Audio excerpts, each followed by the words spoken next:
are listening to the smooth jazz piano intro of the Chill Spot podcast, and now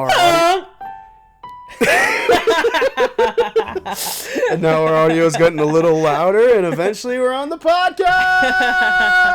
Hey.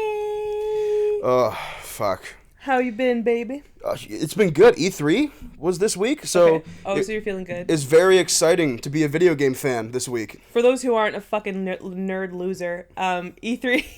It stands for the Electronic Entertainment Expo. I looked it up. Yeah. Because we couldn't think of the third E. Oh, right. Yeah, no, it's a video game conference where all the major AAA video game designers show off their, new games that they're going to produce that year or, 7 years from now. Because fuck video game players. Oh, Jesus Christ. Yeah. So I'm actually a little upset, to be honest with you. Okay. So Nintendo announced, or they teased, no, who teased it? I think, Phil Spencer, who's the CEO of Xbox, teased that there was going to be Microsoft representation in Smash Brothers. Now, this means a lot. This can mean a few things. Yeah. People were like... Nintendo is buying Microsoft. No, luckily people didn't go that far. But one of the dreams that I was holding on to was that Master Chief from Halo would be in Smash Brothers. Okay. Turns out, and this is, you know what, I'm happy for this, the character was Banjo-Kazooie. Yeah. Which is great. Don't get me wrong. When they finally revealed that, there's something... Have you seen the trailer? No. So but you saw the K. Rool trailer, right? With yes. Diddy and Donkey, it's all cartoony and stuff. Yeah. So that they did another one of the exact same thing. Yeah. Where it's instead of Diddy Kong and Donkey Kong hanging out, it's Diddy Kong, Donkey Kong, and K. Rool all hanging out. Mm-hmm. They're sleeping, and they woken up. They go to the window, and the window busts open, and you see Banjo's silhouette, and then it turns into the Duck Hunt dog, and it's fuck you, it's the Duck Hunt dog, and then Banjo comes out and hits him, and it's it's Banjo. Okay. But something I thought was really cool was that the current design of Donkey Kong, K. Rool, and Diddy Kong were all those all came about first in a game called Donkey Kong Country. Okay. Donkey Kong Country was developed by Rare, who makes Banjo-Kazooie. Mm-hmm. So basically in the trailer, and I think this is really cute, the reason why they had Donkey Kong, Diddy Kong, and K. Rool be the first people to see Banjo was because they're all Rare characters technically. Mm-hmm. And when Banjo shows up, they all start cheering and stuff. It's really cute. Yeah. And I was oh, that's a nice nod. It's they're oh my god, it's Banjo. It's our cousin. That's very sweet. Right? Yeah. So yeah, my Master Chief dreams are dead, but Banjo-Kazooie lives. I mean, there's always next year. There's going to be another Smash Brothers. Masahiro Sakurai is going to die by then. Oh my god. From working too hard. From working way too fucking hard. How old is he? Is he old? Oh, he's in his 40s or 50s or something. Okay. He's not an old man. Okay. He just is overworked. A great game designer. Yeah. He's been working on Smash Bros. Consistently for the past 20 years. Wow. I never knew about this. I'm going to plug a video that is far more popular than our channel. The Did You Know Gaming on Masahiro Sakurai is a great watch. Okay. You learn a lot about him. Basically, when he worked on the first Smash Brothers... Wait, what's Did You Know Gaming? Did You Know Gaming is a YouTube channel about fun facts in video games. Oh, I gotta watch that. It's super great. I gotta get learnt. No, they're really awesome. Yeah. Such a good channel. But Masahiro Sakurai, long story short, has been working on Smash Brothers for 20 years straight because he did the N64 game, and then that was near the end of the N64's life cycle. Yeah. And then Nintendo was coming out with the GameCube, and then they were like, well, listen, Smash was a big hit. We want you to do another one. Can you do one for the GameCube? And he's like, great. Can I put more characters in it? They're like, yeah, sure, go ahead. Mm. So they did Melee. But then it's kind of funny. Satoru Iwata, who is the previous president of Nintendo, who unfortunately passed away a couple years ago, gets on E3 one year and is like, the Wii is coming out, and we're doing a Smash Brothers for it. And Masahiro Sakurai was like, no one told me about that. They're doing a Smash Brothers, what? And then Satoru Iwata approached him, was like, so you want to do another Smash Brothers? Please do another Smash Brothers. Mm-hmm. And then he started work on 4, which is the ones for the Wii U and the 3DS, immediately after Brawl came out. And then as soon as those ended, he started working on Ultimate. Mm-hmm. And here we are. Mm-hmm. So he's probably slaving away, making another Smash Brothers as we speak. Mm-hmm. But yeah. Okay. It's worth it. All right. Yeah. Okay. Am I boring you, Sam? A little bit. Wow. That's cool. I'm sure there's people who might enjoy this conversation. I just, I can't get the name straight. So there's Shigeru Miyamoto. Who's the creator of Mario, Zelda, Metroid, and some Pokemon. Okay, and then there's Shigeru. Nope. Shigeru was the first guy. Yeah. See what I mean? I don't know. I don't have a lot of trouble separating these men's names. Because you have been doing these games, you've been playing these games and learning about these people. You dedicate time to this. Like you and video games is like me and film, okay? Yeah. So, no. You know how I'm really good at picking out, like, the people who star in, like, certain movies and naming their movies and their actors and shit like that? Yeah. That's like me. Yeah. So don't come for me. Hey, listen, I'm saying... Oh, you can't get the games, the people who make the games figured out right. You want to get the dumb games figured out. Yeah. I've decided that... Okay, so, like, people have been saying, like... So, okay. Oh, I just hit that.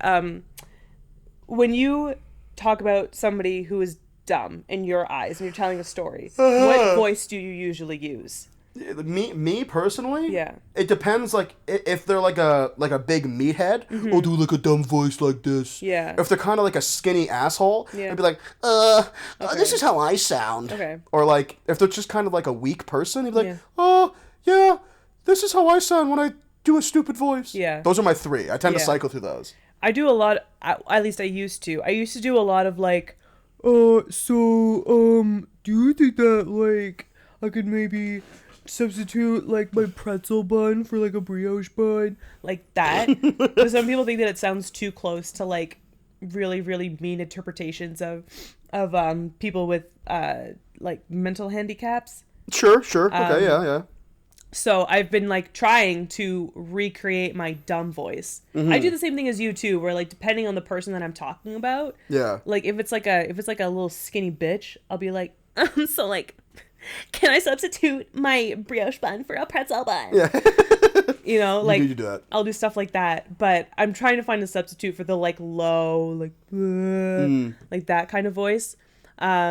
So I just do a Donald Trump impression. You just landed on Donald Trump. Because Donald Trump is a dumb person. He's a pretty big oaf. Most people will agree with me. Is that controversial? Like, is that a controversial statement? Yeah, I guess it is, because more people than I care to admit think that Donald Trump is not a dumb person, hence how he wound up in the White House. The cocks over on the Chill Spot podcast are promoting their liberal agenda. This is the last episode of the Chill Spot podcast before we get shut down by the alt-right. They're going to come for us on Reddit. Yeah, and, like, we present a really, really, like, straightforward, like, meaningful argument about how YouTube and Twitter and Facebook does nothing to shut down, like, Nazis, literal Nazis on their platforms, and yet you're really gonna shut down a little itty-bitty video game, like, Let's Play and podcast channel. We have 25 subscribers. Leave us alone. Yeah. Just trying to have some fun. I'm so little, leave me alone. Yeah, I'm baby.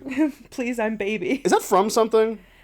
Internet. Just general Just the internet? Yeah, as far Okay. as I can tell. I'm sure if we want to, like, know your meme or some shit, we'd find something. I'm curious about that. You know I feel what? like Know Your Meme is about as reliable as Urban Dictionary, though. Which is to say, like, kind of reliable. Like, not Kind of like... reliable, but, like, remember when I think we were doing, like, a Sonic or, like, some kind of playthrough, and you were looking up things on Urban Dictionary, and, like, none of the entries were older or younger than, like, 2014. Uh-huh. You know? Like, they, like... It's been Urban Dictionary is basically, like, written. Urban Dictionary. Urban Dictionary. It's basically written, like, it's done. It just it doesn't get touched anymore. So, there is an I'm Baby Know Your Meme page. Okay. About I'm Baby is a catchphrase based on an autocorrected text message from a mother to her daughter in distressing situations. Okay. The phrase has since been used as a shitpost, which has a hyperlink, on a variety of websites, separating the meme from its original source. But it has also been used as a term of endearment and an expression of the desire for comfort. So yeah, that's where it comes from. Okay, fair. Know Your Meme that's an interesting website. Yeah. I can actually get lost in Know Your Meme sometimes, looking up, like, really, really old memes from It's surprisingly from years ago. Like, there's a lot of depth. They're pretty some well of these researched. memes. Yeah, they're pretty well researched. It's like my favorite thing about this is a little bit of a non sequitur, but my favorite thing about the internet and Wikipedia is that Wikipedia is an entirely free service, which over the years has been so well edited by nerds who give so much of a shit that it is the best encyclopedia source ever. I really need More detailed than modern encyclopedias. I really need academics and educators to get off their ass about using Wikipedia as a source. Well, you can't. You also can't. You can't source encyclopedias either. Yes, you can. In essays. Yes, you can. In MLA format, I don't think you can. Yes, you can. I'm gonna Google it. I'm sure there's a way to cite an encyclopedia for something, because you can refer to, like, say you figure something, you look up something in the Encyclopedia Britannica. That's a legit encyclopedia. It's funny you mentioned that here. I'm pretty sure you can. You might have to scroll. You might be looking for a really long time, but like. Yeah. Hey, I'm listening, but keep going. So like, encyclopedias are still, people don't use them that much anymore because we have the internet, and the internet is so broad and encompassing everything, and it takes longer to update actual encyclopedias. Right. But they do still produce encyclopedias. They're mostly online, but they do still produce encyclopedias, and like, for all intents and purposes, you can reference them, and if you take information from them, you technically have to cite them. You can. Yeah. If it's the Chicago encyclopedia, you can. I think you can specifically cite Encyclopedia Britannica.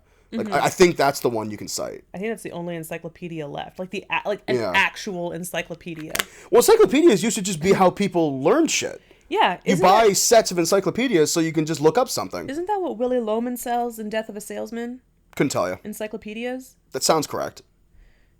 I know door-to-door encyclopedia salesman used to be a thing. Maybe he sold vacuum cleaners. Because before the internet. That's another popular door-to-door salesman thing that people bring up. Well, because encyclopedias were like a bougie thing back in the day, right? It's like, Yeah. if you had a full-ass encyclopedia set and someone was like, oh, I want to know more about that, like, well, let's look it up in the encyclopedia. Yeah. Because it probably has a page or something. My grandma still has all of them.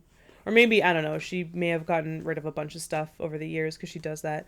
But, You ever donated to Wikipedia? Like, when they ask you for donations? no, I haven't. I feel really bad about it. I tend to do it every couple of years. Just, like, $3. Because you know what? I Yeah. use it all the time. Yeah. And, like, their messages are getting more and more dire every year. And it's I'm always worried. like, hey, we're, like, a brink away from never working again. Yeah. And I know how much you guys want to use us. I know. They clearly get enough donations. Like, they have to get enough donations. I would be genuinely sad if Wikipedia ever went away, though. So maybe the course. next time they ask me for money, I'll give them, like, $3. Yeah. Of course, why not? It's $3. Yeah. That's all they ask for. And they always say, like, if everybody who used Wikipedia on a daily basis donated $3, this would be done in an hour. Exactly. Like, Millions of people. You'd have $1 million in an hour. Yeah. And it's $1. Like, who cares? I gotta say, though, It's like Patreon. like, I've been working for a nonprofit company for a little over a month now, and it is so hard. Not for profit, right? Not for profit. Okay, yeah. Just to I make said sure. nonprofit. Yeah. It is so There hard. actually is a difference, but Yeah, go on. it's so fucking hard to get people to care about something in a monetary way. Oh, definitely. Like, I'm trying to, like, I organize volunteers for my job sometimes. When we have to do shows, all of our ushers for our shows are volunteers, and nobody takes it fucking seriously because there's a small, they have a large list of people that they go to for volunteer help, and there's like a list, it's actually a list of like 5 people who will actually show up to help out and like give their time. Right. And it's really given me an outlook on how I look at volunteering, because I don't volunteer a whole lot out at all. Like, at all. I wish I did to be honest with you. Just in general. Just because like I have a job. Yeah. And you know, I have very little spare time. However, I use things like libraries, like Wikipedia. like Wikipedia. I really enjoy the theater company that I'm working for right now with Matt and Karen. Like, I want them to be around forever. Right. Because I think that what they're bringing to my town is really valuable. So, like, trying to organize volunteers and seeing how flaky people can be and how flippantly people are with stuff, and yet how badly people seem to want this theater company to stay in Kitchener-Waterloo and stay afloat is like, wow. No, it's telling. We gotta walk the walk here. Yeah. You know? Like, walk the walk for the organizations that you want to stay afloat. Because, I 100% agree. you know, retweeting and spreading the word is nice. It's something. We'll definitely take it. But physically showing up means so much more. Listen, man, I am a firm believer that you should support the things you like. And when you commit to something, don't back out because you think that it's fine to do so because you just volunteered. It's not like you're getting paid. It's not like, no, that's a real commitment. Show up to stuff that you promised to volunteer for. If you're gonna bail, find a replacement. Yeah. I can't do that at my job. I can't just call my job and be like, hey, Exactly. I don't feel like coming in today, so figure it out. Exactly. You know? So, like, just, yeah. When you volunteering, I get it. It's not paid. For you, there's no stakes. You don't really have any skin in the game. But for the people organizing the event, the organization, the fundraiser, whatever, like, it means so much to them. And, like, they have so many more things to do than find volunteer replacements. Right. So, like, volunteer, like follow through on your commitment or find somebody to cover for you. Because that just takes so much work off their plate. 100%. You know what I mean? And then you just gotta contact this person and be like, well, are you gonna bail? Yeah. You gonna shoot me in the fucking foot? Exactly. Yeah. Exactly. You're gonna make me want to cry and go home? Just really opened my eyes and giving me a new appreciation for that. Yeah, totally. Yeah. Well, especially because the thing about in our boots, right, in terms of Chill Spot, like, anyone who comes on this podcast is not gonna get any money. No. Like, that's why we're mostly working with our friends. Yeah. Who know they're gonna be, this is gonna be and free. And really just want to come hang out with us because we're friends and they don't mind. Come sit in this very hot room, play some video games. It's something that they want to do anyways. It's kind of like camp in a weird way. Yeah. Camp with microphones. Yeah. Yeah. So volunteer. Help folks out. I've actually, to be honest, I've always wanted to go out and do more volunteering in terms of like helping out with homeless folks or like volunteer with Greenlight Arts. Help Matt and Karen, please. But it really is a matter of time. Like, I'm sure if I squeezed it in, I could probably do it. But then I'd be very burnt out by the end of the week. Like, you don't have to do it all the time. I'm just saying, like. I'm not saying with Greenlight Arts. I'm talking about like volunteering in general. Oh, okay, yeah. Like, yeah. And just saying, like I would like to volunteer more, yeah. But it's just hard to find the time. Yeah, it is. It's hard to find. That's also a shitty excuse. That's why I also say help out GLA because they're not going to ask you to volunteer all the time, and every single time they ask you to usher, you don't have to say yes. Just like help them out, please. Yeah. You know, be one of those reliable ushers that they can go to every once in a while, and like every other show, they know that you'll say yes. Yeah, exactly. Yeah. Be reliable. Yeah. Today's lesson on the Chill Spot podcast is to be reliable. Yeah. Don't be a shitty fucking person. Yeah, just do it. Because flakes are the worst. It is the worst. There's nothing worse than flakes. I know. But I do say there is a small... I shouldn't say that. There is nothing I love more than having plans canceled. Yeah. In a weird way. Like when you made a plan when you had more energy and then the day comes and you are just like, you need your introvert time and it's looking like you're not going to get it. Yeah. And then they come through and you're like, oh, fuck hey, yeah, dude. So, yeah. This person backed out, which means that like their friend that was going to come with them also backed out. And like, I don't know, this is really like a 4-person thing. So I don't know if you still want to go or like, and they're like, oh yeah, no problem. We'll reschedule for another day. I'm like, oh, sick. I'm going back to sleep. Yeah, let's order a fucking pizza. Yeah. Oh, it feels so good. No, yeah, but I'll be honest with you, like, there's even like plans that I'm looking forward to. Like, I when plans get canceled, I very rarely feel disappointment, which is, like, I think kind of a fucking fucked up thing with me. Yeah, like, how you can really take it or leave it with socializing. Mm-hmm. Yeah. You know, it's like we're, on some level, I obviously want to spend time with my friends. Yeah. And, like, big trips. Like, for instance, if our cottage weekend was all of a sudden canceled, I would be upset about that. Yeah, for I'd be like, oh, fuck, like, that sucks. Of course. But, like, if, I don't know, if I'm, like, it's like a weird crack. If I have, like, a business meeting and they're like, oh, we're going to reschedule for another day. I'm like, oh, shit, I booked off this whole day. Are you telling me that I have a whole day to myself? Off? Oh, sign me the fuck up. Time to do some fun work. Yeah, absolutely. Do some creative work. Absolutely. Oh, especially as creatives, you're like, oh, God, yeah, sorry, I'm going to move my microphone. You're like, oh, shit, I finally have the time to, like, do this thing that fulfills my soul that I've had to put off because I had so many shitty other engagements that I didn't actually want to do. Yeah. Sign me the fuck up, bro. Please, I'll memorize bro. a whole monologue in a day, yeah, bro. I don't give a fuck. I'll fucking edit some videos, bro. Meme those monos, bro? Yeah. You meme some monos tonight? Yeah. I'm meme some monoids tonight. Meme some monos. I'm going to keep that. Yeah. Next time I direct something. Go home and meme your monos. Go home and meme your mamos. Go home and meme those momos. Meme those mamos. Give your mommy and daddy a kiss from Cameron. Oh, give Auntie Glory, Dory, a wissy wissy from Cammy Whammy. Are you talking about my Auntie Gloria? Yeah, that was the first auntie that came into mind. My 95-year-old aunt. Your Auntie Gloria fucking killed me the last time that I saw her. I love Auntie Gloria. She's like 94 years old, doesn't give a fuck. She does not. And like, it's so nice. She doesn't talk much, but you know that she's listening. Mm-hmm. And she really just enjoys the company of folks, I think, who aren't in her group home. Definitely. Retirement home. Yeah. My goodness. One time, I think we had just finished dinner and we're like working on getting dessert out, and your mom was just cleaning away the dinner plates, and like we were all just laying about, and your mom has this little like Mickey Mouse doll. He's all like dressed up in a tuxedo, and he like sits on the little like windowsill that looks into the living room. That's been there for as long as I can remember. And your Auntie Gloria just starts like walking up to the Mickey Mouse doll and starts like having a full on conversation with him. Yeah. And like doing the voice. Oh yeah. She starts like doing the Mickey Mouse voice. Oh yeah. Because like the Mickey Mouse is dressed up in a tuxedo, like a full on tuxedo, and like a top hat that says like "I Heart New York" or something like that. So she just like walks up to him. We're all like minding our own business, and all of a sudden you just hear, "Oh hi, Mickey, how are you? I'm fine. You look all dressed up. She'd be perfect for this podcast. You look so nice.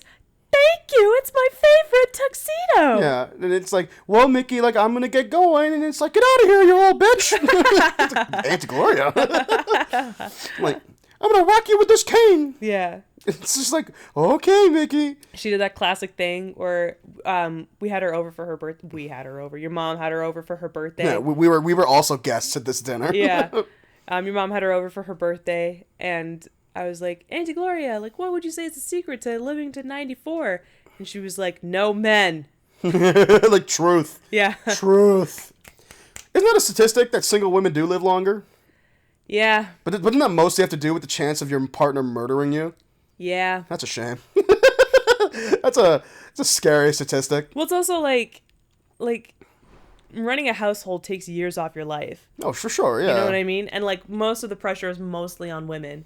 So like, and also like if you go through childbirth, that takes years off your life.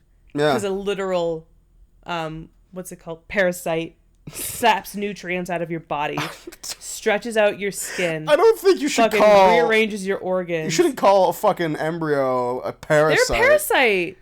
I don't know if they're classified as parasites. Okay, what is like the literal definition of a parasite? It's like something I'll hop on like Google. saps life from, or it takes things from your body. Here, you know what? I'll do this for you. I'll difference. Okay. Between A fetus and a parasite. fetus and a parasite. Yeah. Can a fetus be... Wow, this is a conversation. Can a fetus be scientifically and biologically categorized as a parasite? If not, how does it fail to meet the criteria for one? And the answer, which has the highest upvotes on this website, is very long. I can't do a drum roll. I can't roll my R's. No. There are at least 10 scientific distinctions between a parasite and a fetus. Okay. And he lists them. I don't Okay. think we really need to go in there. No, but they're out there. Yeah. Well, Go look it up, folks. I, as a person who could potentially house a fetus, say no difference. And Fuck science. I have to do it, so fuck science. You're like a buddy of mine. I was driving around with a friend of mine, and he was like, "Yo, I'm gonna have like 3 drinks when we get on the plane." And I'm like, "Well, you shouldn't drink that much on a plane because alcohol hits you harder on a plane." He's like, "No, it doesn't." And I was like, "Yes, it does." He's like, "No, that's fucking stupid. That doesn't make any sense." And I was like, "Okay." So I just hopped on Google and was like, "Does alcohol affect you more on a plane?" And 3 articles popped up, and I was like, "Check this out." He's like, "Yes, it does." He's like, "Okay, who wrote that?" And I was like, the New York Times."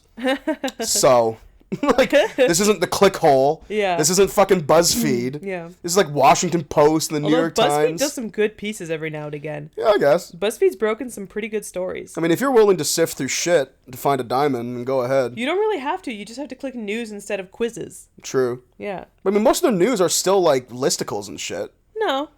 I guess. No, like I swear to God, after we're done recording this, seriously, like go to BuzzFeed, click on news. Like, there's a lot of like news on BuzzFeed, and like it's pretty well researched. I mean, yeah, and well written. I guess I personally still wouldn't necessarily go to BuzzFeed for my news. No, not like as a prime source, but I'm just saying like it's impressive. Yeah, credit where credit's due, I guess. Yeah, for sure. But like, you can't deny that like most of BuzzFeed is trash. No, it's entertainment. I guess it's like a tabloid. It's not your brand of entertainment. Just because you don't like it doesn't mean that it is trash. I just think there's just a lot of like, listen, man, like I'm not trying to get like political or serious, but like there has been lots of times, and I can't think of any at the top of my head, in the past where BuzzFeed has pushed like not so true information about folks, and like rumors about celebrities, and like takedown articles and shit. They've been like gossip columns, yeah. Yeah, it's like listen, if you enjoy those things, that's fine. I just don't. You know, that doesn't make it trash, though. I personally think it's a little immoral. That's fair. That's your opinion, but it's not a fact. Sure, whatever. Okay. I never claimed it to be a fact. You know. Well, you're trying to get me on your side and saying that BuzzFeed is trash, and I just think that like it's not for some people. Sure. Yeah. That's fine. Yeah. Yeah. Cool. Good. Agreed. Podcast over. Yeah. No, great. It's fine. Fine. We'll just do this. Good. Forever. Yeah. So, do you want to talk about something? I was doing a bit. I know, and I was ending the bit. Okay, no one wants to listen to this. Yeah. I'm having fun. So, we were in a play festival recently. That's... Do you really want to talk about this? I just want to talk about how hard it is to be an actor right Sure. now. With no representation and nobody fighting for me and very little time to do things. The play I don't want to talk about the actual play festival itself, but I learned a very hard lesson about limits. Sure. Talk about that. So I signed on to this play festival back in like March, I think. Something like that, like yeah. February, March. That's when we auditioned. Yeah, no, I think I auditioned in like late February. No. I think I doesn't auditioned matter. in February and then like signed on to it in March. Whatever. And my schedule was a lot more open, and I was like, I'm not doing anything except working at my job all the time. So yeah, I have to commute back and forth to Toronto, but that's like the only thing I'll be doing outside of working. So it's fine. I have the time. Get a job with Greenlight Arts. It's amazing. I love it so much. I would much rather be doing that.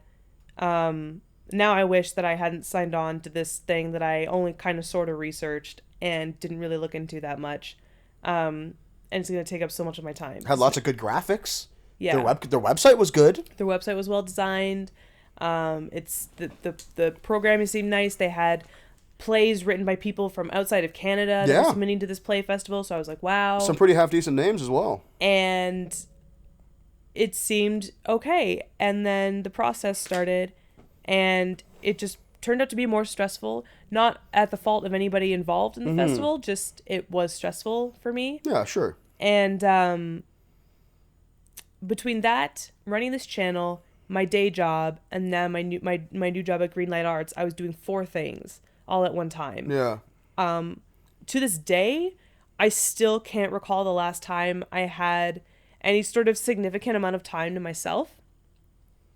And you're an introverted person. Like, you need time to yourself. I need to recharge. I need to go into my hole and, like, watch a couple episodes of TV, read a little bit, put my phone down, not talk to anybody, and just really... Including me.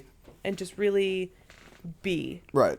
And I wasn't getting any of that. And I think as artists, we guilt ourselves into signing on to too much because... Definitely. So, like, our work is purely proactive and self-motivated. If you don't go get work, you will not work and you will not get paid. So it's freelance. But I think that if we're really going to do this, and if we're really going to work this gig economy that is looking like we're having right now, we have to say, like, this is as much as I can do. And I'm like, this is when my schedule is full. And when I say full, I don't mean that every single second I'm doing something. It means this is as much as I have to give of myself. Right. This is all I can do. This is us. This is me. Yeah. You know, like this is as many hours as I can put into a week. And yeah, like just leave me alone after that. Sure. And not feel bad about it. Yeah. You know? Well, you shouldn't feel bad. Breaks, especially creative breaks, are important. Yeah. You need to recharge in between projects. That's a thing. Yeah, absolutely. We talked about this during our Sonic Mania playthrough that everyone should go watch. Yeah. Where in order to feel creative experiences, you need experience. Yeah. In order to get experience, you got to live your fucking life. Yeah. You know, like go on walks, read books. Like watching other art, I think, is actually very important to recharge and create art. Yeah. Because all art is derivative, right? Yeah. Even this channel, like this is not the first time two people have gotten microphones and talked. We're basically just living out our relationship I guess on so. the air. The one we want to show to everyone. We're taking our natural rapport and like making something out of it. Mm-hmm. And also using our, I guess, sort of background with voice and breath when it comes to acting. Yeah. And using that to be as clear as possible. Yeah. You know. We're trying to use the tools that we learned at school and keep them sharp. And exactly. always be flexing them. Mm-hmm. Yeah. This is mostly just an excuse to hang out with one another and also have fun. Yeah. Because, you know, that's the most important thing. Like the second that Chill Spot becomes a chore or a job, Yeah. I don't know if I want to do it anymore. Yeah. Like it's about being fun, right? Yeah. It's about the fun. Like I've always said this forever. Like people tell me or ask me, I should say, because I'm so into video games. How come I've never explored that as a career opportunity? Like why did I never get into coding? Why did I never like get into game design or art design? Yeah. And honestly, it's because I don't fucking want to. Yeah. I don't ever want video games to be a job. Yeah. You know. Yeah. And you even hear about, like, I have a buddy of mine who works at Ubisoft as a QA, which stands for quality assurance. He's a playtester. And he loves his job, so kudos to him. He's a super cool guy. Awesome. Hope to have him on the podcast one day. That'd be fun. But people understand, like, when you're a playtester for a big video game company, you're not like playing a game all day. No, you're doing like 9-hour days of like bumping into every wall and like bumping into every table and like interacting with every enemy and every NPC to make sure they work correctly. Because like, and most of the time you'll be walking through a wall and you fall into nothing. Yeah. And you got, well, there's a bug. Yeah. Let that go off to the team and they'll fix that. Yeah. Like that's your day. Yeah. That's not fun. That's work. No. Like, you're not playing a game, you know? Like the things that you get from playing video games, like accomplishing things and hitting goals and stuff like that, like you're not doing that. Yeah, there's a great ad that ran in, I think, in like the early 2000s for like this company where it's like, come play video games for our company, and like this is what work is gonna be like. And you see a guy like playing a game and it's like, oh my god, I can't believe we get paid to do this. Someone's like, oh, we have to tighten up the graphics on level 6. What the fuck are you talking about? Those aren't real game terms. No, absolutely not. This brings up another thing. Also, like playtester, like QAs don't work on the actual game, I don't think. Well, like sure. they don't like code or like. No, yeah, they don't work on stuff that would change the game. Yeah. They just are the part that interacts with it, so they can see if it's working correctly. Yeah, exactly. Thus the quality assurance. They're trying to assure quality. Yeah. But this reminds me, so there was a show that I saw recently that was about video games. And something that bothers me about, this goes for TV, theater, movies, whatever. I understand that branding is a hard thing and getting copyright is a difficult thing, but I hate it when they make up brands for shit. Really? I think it's so annoying. I think it's so the opposite of immersion. When someone's like, oh, you check out my new iPair phone or whatever. Okay. It's hokey. Let me clarify something. So you don't like it when people make up brands based on real live brands? Yeah. So if let's say I started a show about a group of teenagers who worked at a fast food restaurant, and I named that fast food restaurant, like Burger Donald's. No, if I named that, like say I came up with a completely original name. Say I came up with like, I don't know, Red Petunia's Diner. Sure. That would be fine with you? If it's believable. Okay. Like my biggest gripe is when it's derivative of a brand that exists already, like Burger Queen. Yeah. Like that's not clever. Mm-hmm. You know, like if you make a new unique brand for your thing and it works and functions like that thing would in real really life, make that world. Then it makes sense to me. That to me is cool. Yeah. But when you're like, oh, let's go down to the Burger Queen and get some McTriples. Yeah. It's like, that's not clever. Yeah. That's annoying. Yeah. It breaks immersion. Okay. But my original thing I was going to talk about, where it's like, I think there's room for more media to be about video games and have that be authentic. Because something that takes me out of something when there's media about video games is like, oh, these characters are playing an MMO, but you hear a bunch of gunshots and they say a bunch of buzzwords like MMO is massively multiplayer online. Okay. Like WoW, like World of Warcraft, or League of Legends. No, League of Legends is a MOBA, which stands for Multiplayer Online Battle Arena. Okay.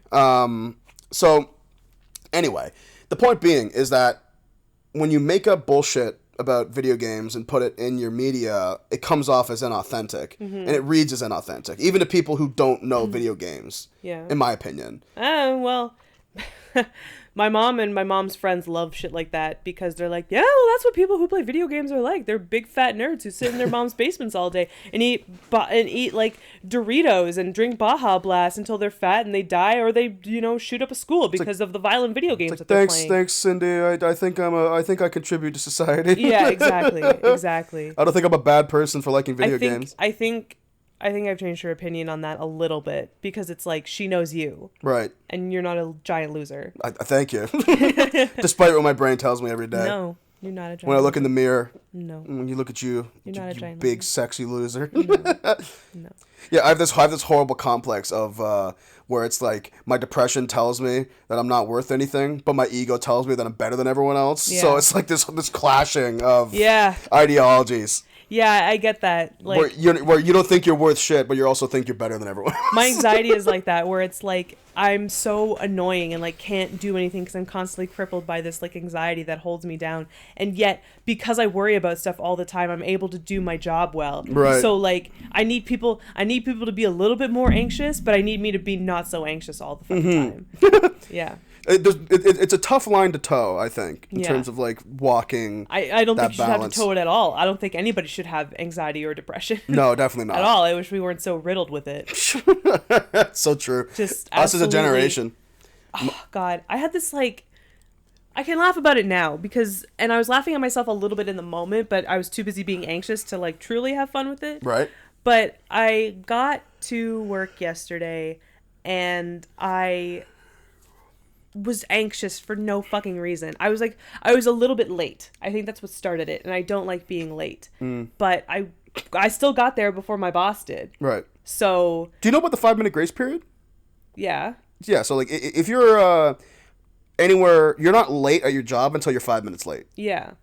But I try not to take advantage of that. I abuse that every day. In my brain, early is on time is late, and late is fired. Yeah. It's a very high standard to hold myself to, but I like to do a high standard of work. Like if you're 5 minutes early, you're 5 minutes late kind of thing? Yeah. Yeah. So, I was still there before my boss, and there's only so long you can beat yourself up about being late, really. Well, of course. Like, of course, try and be on time for everything, but at some point you just have to get over it. And if you're late, then you just gotta roll with it, You still have to do the day, so like get your day fucking started. Stop moaning about the fact that you were late. Don't let that bleed into your day. So I'm trying to get work done, but I just feel like shit, and like because I was late, my anxious brain started going over all the things that I have ever done wrong since I started this job a month ago. And things that I should really just let go of, things that my boss doesn't even think of anymore. Oh, you're talking about your GLA job? Yeah. Oh, I thought you were talking about your other job. No. No, I was about to say, let me clarify something about the listeners real quick, and then continue your story. If I was working something that I am passionate about, like a theater job or a TV job, whatever, I would be as on time as everyone. Like I would be there the second I needed to be there. I'm talking about my dumbass retail job, which I abused the 5-minute grace period per day. Yeah. That's what I was talking about. Please continue. Yeah. But still, like, it's not worth beating yourself up over, even at a job that you care about, because you still have to go in and do the work So don't complain about being late all the time. Just do the work. And my anxious brain was just, I don't know what gave it the power, but it just decided to go haywire. Usually I can shut it down pretty fast. But this day, I think because I was tired and I knew I had a long day ahead of me. You had already worked your crappy job. Exactly. I had already worked on my crappy job that morning, 6 to 10 in the morning. Right. So I was just like, fuck. My anxious brain just like got really, really into me. And I had to literally just put my head down on the desk and just sit and be like, I'm the worst. I'm the worst person in the entire world. There are so many other people that I beat out for the job, and I deserve to beat out none of them because I'm the worst person and I don't deserve this job. And I don't know why these people who are so nice to me keep being so nice to me, because I fuck up at every single fucking turn, and I'm not actually making things easier for them. I'm making things harder for them, and I'm giving them so much more work to do, and they're already so stressed out, and I'm wasting even more time by being anxious right now. I'm not doing any work. None of which is true. And I just sat on my desk with my head on my desk, and I just let it wash over me. And then I just like opened my computer and put on a podcast and just like went back to work. Yeah, sometimes you gotta stick. Okay, Sam. Yeah, sometimes you gotta stick your head in the water just to get it over with. Let's go. Right. And I've also found that like with my anxiety, accomplishing tasks makes it go away, because it's like, okay, cool, I'm anxious. I still got this social media post scheduled. That's why when I get anxious, I clean. Yeah. I tend to clean up stuff. Yeah. Because I can look around and be like, good, I've done something today, and I don't need to feel like a waste of space. Yeah. Or like I may be a waste of space, but I cleaned the bathroom today. Or right. I picked up the clothes off the floor. Or like I'll edit something. That's what I've been doing lately to get over my anxiety. Where it's like, I'll be anxious about something, and then I'll open up the folder we have for Chill Spot and see all the videos I have done. Yeah. And be like, okay, I actually can relax. Yeah. Because while there is work to be done, I have a pretty half decent grace period. It's manageable. Which I think is interesting, right? Because like we're recording this podcast right now. I'm not going to date the podcast or anything, but the folks won't actually hear this podcast for quite some time. Yeah. Considering that it's the timeline of it all. We still, as of right now, we still haven't released a podcast yet. We've released videos, but not a podcast. Yeah, which is interesting. So we still have a lot of podcasts in the bank. So yeah, this Friday, June 17th or whatever. Yeah. You'll listen to this in August, but whatever. Yeah. Yeah. Yeah. It's hard being a freelancer and being so self-motivated and wondering whether or not you're doing enough work. When there's so much work that's being done in the world right now. Listen, right now, if guys, I'll say this flat out. If you are in shows, I'll say from the acting perspective, because I can speak, this is a metaphor for everyone, but I'll speak from the acting perspective. Yeah. If you are in shows, if you're memorizing monologues, if you're acting with your friends, be it community theater, be it, small time shows, if you're in Fringe, if you're in one of these festivals, if you are even in a show once a year, you are acting. Mm-hmm. You're not an aspiring actor. You're not trying to be an actor. You're an actor. Yeah. And never forget that. And that goes for singing. If you're singing every day, if you're writing songs every day, if you even get 2 sentences on a page for a book or a script or whatever, you're a writer. Yeah. You're a screenwriter. You're a songwriter. Don't never fuck off with this aspiring shit. If you wrote an email today, that's work. If you wrote an email today, you are doing work. Mm-hmm. You are get out of here with this aspiring shit. You're not an aspiring artist. You are an artist. Yeah. And anyone who's in that position will tell you. Yeah. And listen, I understand. I'm on 40 soapboxes right now. Yeah. I get it. And I forget these things too sometimes. It's easy to get down on yourself. Yeah. But remember that you're not an aspiring artist. You are an artist. Yep. So absolutely. Take that home and cook it. Medium rare. Yeah. And fucking shove it in your mouth. I love that. Yeah. Yeah. Never forget that. And it's easy to forget. Yeah. I myself forget all the time. But that's what you're for. To remind me. That's what we're both for. That's where we lucked out, having each other as artists, because this happens where you'll text me or I'll text you and one of us will be like, I just feel like I'm such shit and I'm not really doing this, and I don't know if I'm going to make it, and I don't know how I'm going to build a life out of this. And whoever is not in the pit at that moment is the pep talk. You know, Yeah. it has to give the other person a pep talk. Mm-hmm. And it's like, it has to gas them back up again and get them back on That's the being in a road. relationship, man. And there's been times when we've both been in the pit, and I've had to sort of, you know, let my, I guess, clarify them as dark thoughts, like rest for a minute, to like support you. You know, like I've been a rock for myself, so I can be a rock for you. Yeah. You know, Absolutely. and I feel like you've probably done the same. For sure. Yeah, we don't have to name a specific time or anything. No. Like that, but I don't want to do that. It's just, and that's the other thing too, is that I highly recommend, you don't have to necessarily date somebody in your profession, but have somebody who knows exactly what you're going through, that's going through the same thing that you are right now, to like, or at least jazz you back someone who up. understands. Yeah, who understands and can like jazz you back up again and be like, no, you are a ray of sunshine. Everybody loves you. Everybody loves you. I will fucking stab you. You are the next Philip Seymour Hoffman.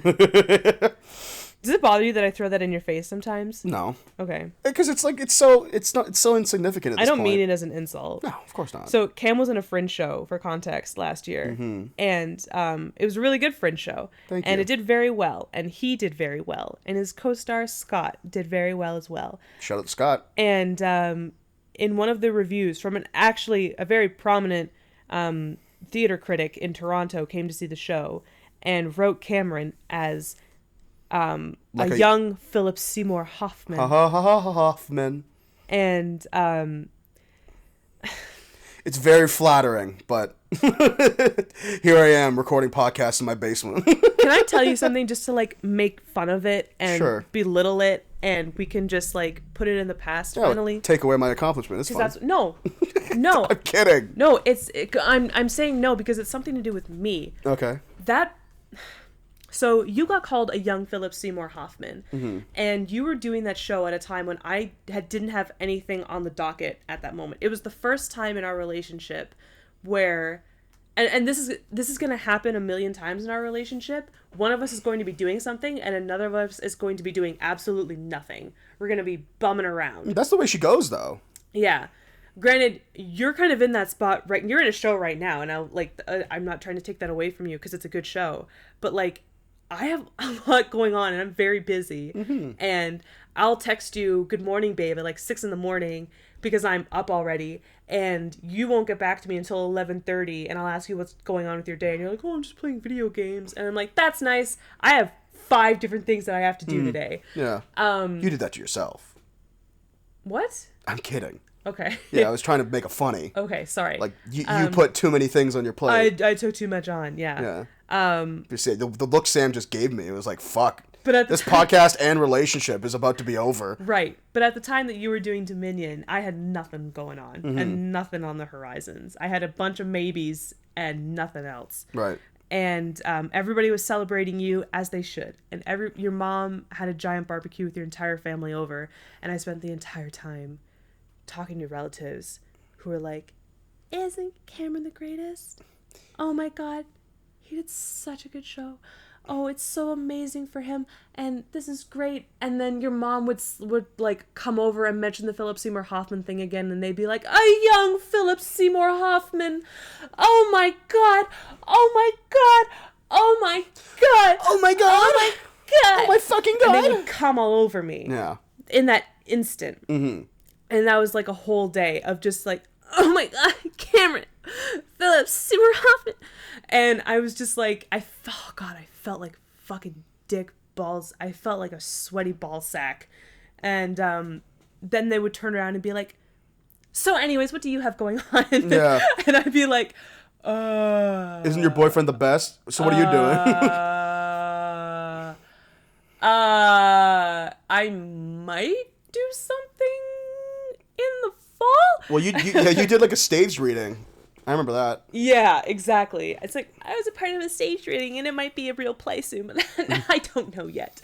Ain't that the life, though? Yeah.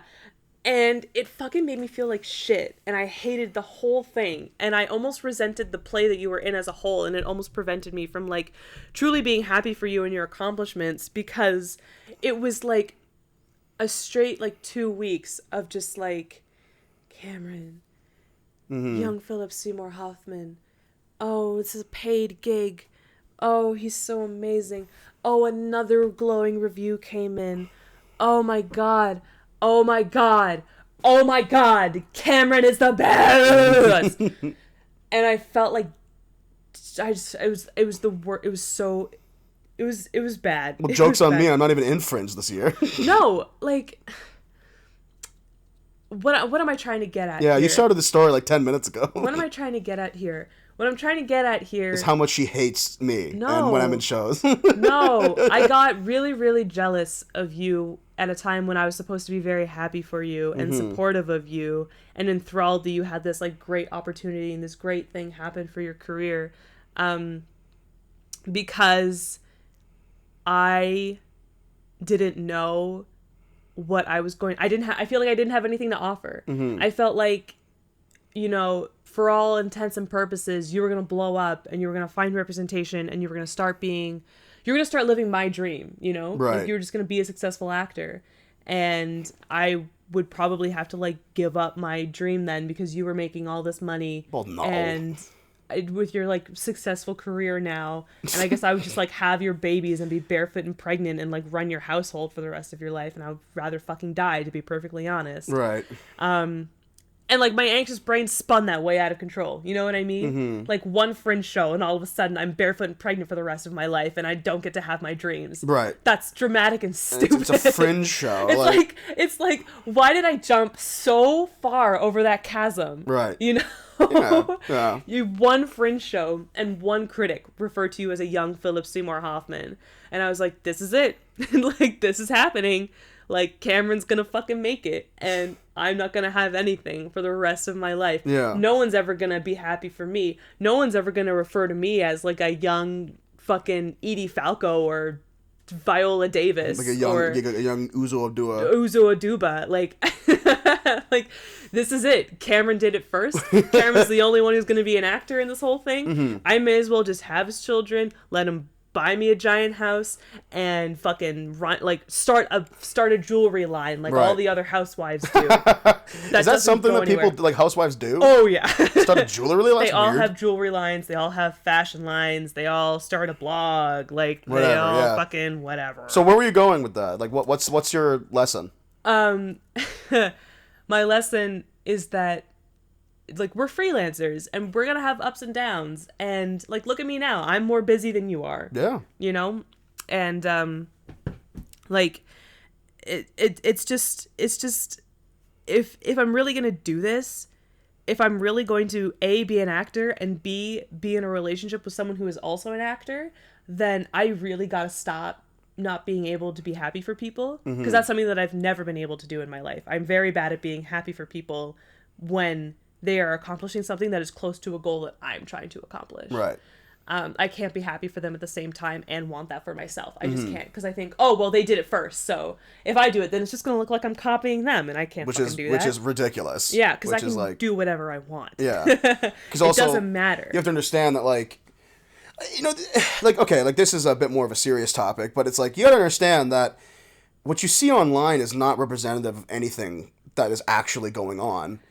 That's the other thing I had to tell myself too. I think that was the time when you were doing Fringe, was around the time when I made a whole separate page on my phone and moved Instagram to its own page, so that I have to scroll way farther in my phone to access it than anything else on my phone. I was posting about Dominion like every other day because I wanted people to see the show. Yeah, but what I was seeing was Dominion.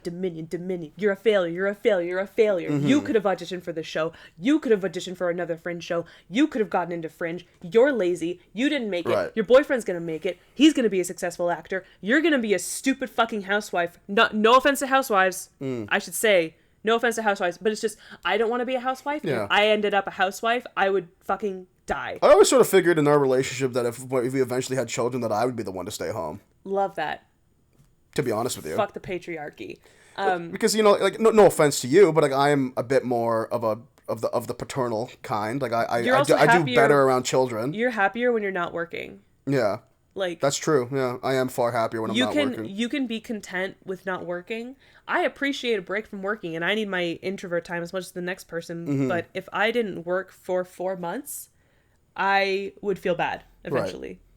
I mean, And I would at feel the like same I'd have time, to do like, something. so let me make something perfectly clear. Like, I do like to work. I Yeah. don't avoid work. But you can process time off in your mind a lot more I healthfully. try to than stay I can. busy very often. Yeah. More often than not, I'm busy. I try to do something. But like your definition of busy is more relaxed than mine. I guess, yeah. Like, let's say that we do have kids like years down the road. Like, if you are a stay-at-home dad for a couple months when it's like an infant, if it's okay, a paternity leave is a better word for it. You take a paternity leave, and you can, let's say we can afford to take one for a really long time. You would be like, okay, well, it's my only job to take care of this kid for like these 6 months. Being a parent is a job. So it's a thankless, payless job. when when all I've done in a day is feed the kid, burp the kid, change the kid, take the kid out on a walk, I've had a productive day. Whereas for me, if I did that for 6 months straight, I would be like, I've been doing nothing but feeding and burping and changing and walking this kid. I feel like I'm not doing anything. I feel like I'm not propelling the world forward in any sort of way. I guess in my eyes, just to carry your metaphor further, it's like, and tell me if this is fucked up, but like you can actually treat a kid almost like a weird little art project. It's like you want your kid to walk right and talk right and behave and be a part of society and also feel like they can do whatever they want. Like that, I think is something that I want to strive for to when I raise a kid, you know, is to make them a functioning member of society. And what I think that means for when they're little is not enforcing, that's the wrong word, encouraging childlike behavior. You know, where it's like when I grew up in elementary school, every kid I went to elementary school was obsessed with being an adult. Yeah. Like I knew kids in grade 8 who were having sex. Wow. Yeah, like that's how little of a childhood I really got to have. Wow. Like I wasn't I was also a big kid, and when you're a big kid, People adults age you treat up. you like you're older. They age you up. You know. Yeah. I told when this play festival we were just in, I told people that I was 23 and they couldn't fucking believe it. Yeah. Which like I don't even think I'm that young. Yeah. To be honest with you, like I mean, frankly, if you weren't the way that you are, though, I wouldn't be able to date you because I don't hang out with people who are younger than me. Whatever. I think that's no offense. I think that is so ridiculous. What, that I can't hang out with people who are younger than me? Not necessarily, not you specifically, because you've explained your reasons and I understand. Yeah. But like I told a couple people that who are 29 that I was 23 and they acted like I was so young, like we're not both in our 20s. It's like, grow up. I don't know, man. I think like the crazy reaction people have to finding out that I'm not the age they thought I was is kind of immature and stupid. It's like, grow up, get over it. Like, okay, I'm 23, I'm a little younger than you thought I was, but you liked me all the same up until this moment. Yeah. And now you know that I'm 23, you impose all these thoughts on me. Like, I just think that's a little nearsighted, in my opinion. Yeah. Yeah. Pause for the fucking entire drawer of pots and pans spilling out on the floor upstairs, which you all probably heard. Yeah. My original point, what was I even talking about? We were talking about kids and work. That's right, kids, where it's like, I didn't really get to grow up and be a kid for long. Like, I kind of got, like, shunted into teenage hood when I was, like, 9. Yeah. You know, like, I just, like, and that's been my life ever since. So I think when I have a kid, / when I have children, I really want to encourage playtime and like, being a stupid, silly kid for as long as possible. Because I think you should always act your age. And that means when you're young, acting young. I never want to discourage childlike behavior. I think that's so harmful. But anyway, that's my soapbox I know nothing about. Easier said than done, right? I'm not experienced, yeah. There's always those, you always want to say like, oh, well. It's funny, I was watching an episode of Sex and the City, which is another rant for another day. And like one of the characters, Charlotte, was trying to have kids, and the narration was like, and then Charlotte and her husband told herself the lie that all people have to tell themselves in order to procreate, and that's, we won't be those parents. Yeah. And easier said than done. Easier said than done. What are today's lessons, Sam? Today's lessons are volunteer, commit to volunteering, because it really does make the world go around. Know your limits, play within it. like know how much you can theoretically stand to do work-wise and stick to that, and don't beat yourself up about it, because that's your limit. Exactly. And that's how good work gets done. Definitely. When there's an end in sight and you work towards that end. And you're not an aspiring artist, you are an artist. Exactly. And never, ever forget that. and that we love you on the Chill Spot podcast, at the very least. Yeah. And we'll see you guys next week. Love y'all. Love you. Mwah.